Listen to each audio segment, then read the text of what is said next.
Have a blessed day, everyone. Mag-share lang po ako ng isang story sa Bible. Ito po is a factual event sa Chronicles po. Tungkol po ito sa dalawang hari. Isang hari ng Juda at isang hari ng Samaria. Ito pong si Jehoshaphat is sinik niya si God and lumakad siya sa commandments ni God. As in, siya po is meron siyang fear kay God. Tinanggal niya yung mga wooden images, mga high places, ng mga Diyos-Diyosan po dun sa unang panahon. Jehoshaphat, sabi nga, is sought God and walked in His commandments. He removed the high places and wooden images from Judah. So the fear of the Lord fell on all kingdoms, and they did not make war against Judah because the Lord was with Jehoshaphat. So dahil nga po si Jehoshaphat is obedient po siya kay God and may fear siya kay God, sumakan niya po ang Panginoon. Kumbaga, kasama niya ang Panginoon. And siya po ay naging masagana, naging sikat, naging, kumbaga, he had riches and honor in abundance. And nakipag-alay siya sa King of Israel. Nagpakasal siya sa, if I'm not mistaken, anak ni Ahab. Naging alay sila. So, itong kwento na to is tungkol sa King of Judah at sa King of Israel sa Samaria. And nagplano sila na makipag-war against Syria. So, magkakampi na sila, di ba? Before sila mag-go or pumunta sa battle or magplano ng battle, nag-inquire sila sa mga prophets, nag-inquire sila kay Lord kung nararapat ba silang kung magtatagumpay pa sila sa war na yon. And nag-gather nila yung 400 men. And yun nga, yung mga prophets na yun is nag-prophesy sila na sabi nila is, go up, for God will deliver it into the king's hand. Yun yung sinabi ng mga prophet na magtatagumpay daw sila. And then, merong isang prophet na ayaw ni King Ahab yung hari ng Samaria. Kasi itong prophet na to, never daw itong nagsabi ng maganda or ng hindi evil against him. Kasi parang yung mga prophecy nga sa kanya is puro bad. Kasi itong si King Ahab as compared to King Jehoshaphat, disobedient siya. Meron siyang mga curved images. Kumbaga hindi naglulugod ang Diyos kay King Ahab. Sabi ni King Ahab kay King Jehoshaphat, wag na daw kumonsulta dun sa prophet na yun kasi ganun nga lang daw yung sasabihin. Kumbaga kailangang mag-prophesy din yung prophet na yun. Dumating din siya para mag-prophesy. And sinabi niya nga ni Micaiah, sabi, therefore, hear the word of the Lord. I saw the Lord sitting on his throne, and all the host of heaven standing on his right and his left. And the Lord said, who will persuade Ahab king to go up, that he may fall at Ramoth Gilead?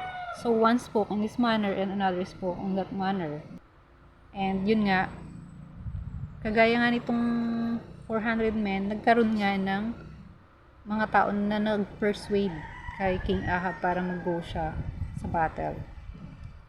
Tapos, nung sinabi ni God yung tungkol doon na kung sino daw yung mag-persuade, ito yung sabi, dito ko na distinguish na si Satan ito. Lumapit ng isang spirito kay God, sabi, I will go out and be a lying spirit in the mouth of all his prophets. And the Lord said, you shall persuade him and also prevail. Go out and do so. Kumbaga, nagpresenta si Satanas na siya daw yung maglalagay ng kasinungalingan sa bibig ng mga prophets. So, yung prophets, nagsinungaling pala or hindi pala totoo yung mga sinabi nila ng 400 men na magtatagumpay sila sa war against Syria. And yun nga, nagtagumpay si Satanas sa ginawa niya. And dahil doon sa sinabing yun ni Micaiah na prophet, sabi ni King Ahab, Put this fellow in prison and feed him with bread of affliction and water of affliction until I return in peace. But Micaiah said, If you ever return in peace, the Lord has not spoken by me. Take heed, all you people. So, nung nag-prophesy nga si Micaiah ng ganun, nagalit lalo si King Ahab. Sabi niya, nakita mo na, King Jehoshaphat, hindi yan nagsalita ng maganda. Masama ang sinasabi daw ng propeta na yun. And pinabilanggo niya itong propeta nito, parusahan daw. At last, nagpaalala pa rin yung propeta na mag-iingat daw. So, ayun, dumiretso sila sa battle and nangyari yung dapat mangyari. Si King Jehoshaphat is surrounded by Syrians and muntik na siyang atakihin itong mga to dahil napalibutan nga. Pero, ang ginawa ni King Jehoshaphat, siya ay umiyak at dumalangin sa Panginoon na ng kaligtasan, ganun. Tulungan siya. So, si God, tinulungan siya. Ito naman si King Ahab, andun pumunta pa rin sa laban. And merong isang tao na nag-draw ng bow at random and struck him, sabi niya. Nasibat siya. Kumbaga natamaan siya ng sibat sa kanyang katawan. So, lumala ang labanan nung time na yon hanggang gabi. At itong si Ahab ay na-capture. Kumbaga, na-capture siya ng mga Syrians at namatay siya nung lumubog yung araw. Pero, ito namang si Jehoshaphat, itong isang king ng Juda is nakauwi naman siya ng buhay at ligtas sa Jerusalem. So, ang moral story dito, sabi nga dito, 2 Chronicles 19 verse 9 to 10, Thus you shall act in the fear of the Lord, faithfully and with a loyal heart. Whatever case comes to you, your brethren who dwell in their cities, whether of bloodshed or offenses against law or commandments, against statutes or ordinances, who shall warn them, lest they trespass against the Lord, and wrath come upon you and your brethren. Do this and you will not be guilty. Sabi pa nga, should you help the wicked and love those who hate the Lord, therefore the wrath of the Lord is upon you. 2 Chronicles 9-2.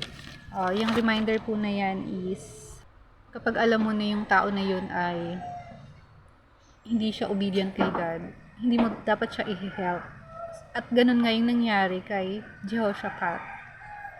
Parang muntik na siyang madamay sa, 'di ba? Sa kamatayan dahil sa pagtulong niya kay King Ahab. And ang difference ng nag-o-obey ka kay God at yung hindi ka nag-o-obey kay God, malaki. Pag hindi ka nag-obey, kapahamakan ang naghihintay sa'yo. Kaya importante po na meron tayong fear and obedience kay God.